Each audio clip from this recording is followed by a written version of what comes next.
Ang Masbate ang itinuturing na pinaka-devastated na probinsya matapos hagupitin ng bagyong Opong. Kabilang sa labis na napinsala ay ang Masbate Airport, kaya naman tinututukan ngayon ito ng pamahalaan. Narito ang Agenda Weekend Report ni Just Ignacio. 10 to 15 million pesos. Ito ang halaga ng napinsala sa Masbate Airport ayon sa Department of Transportation. Just might as well remove it. Binisita ni Transportation Acting Secretary Giovanni Lopez ang naturang paliparan nitong Sabado kasunod ng hagupit ng bagyong Opong. Matindi ang tama, masama ang tama ng ating paliparan. And ang una namin iniisip yung kaligtasan ng ating mga pasahero.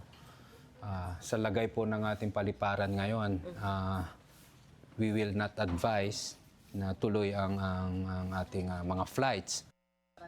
Pinag-uusapan din ang kakulangan ng staff sa holding area. Hi. Kinausap natin si DDG Dungeon at si Yusek Chim na maghanap sila dito sa labas ng pwedeng paglalagyan ng makeshift. Pero problema din ang materyales dahil apektado rin ang pagbibilhan ng mga construction materials. Ayon sa DOTR, pinabibilis na rin anya ang pagkukumpuni sa nasabing paliparan. Inuuna natin ayusin yung mga lugar dito sa ating paliparan na pwede namang ayusin kaagad para at least magamit na ng ating mga pasahero. Tinitingnan namin na baka kayanin natin hanggang Lunes. Samantala, posibleng tumagal ng isang buwan ang pagkukumpuni para maibalik ang kuryente sa buong probinsya ng Masbate, ayon kay Governor Richard Ko.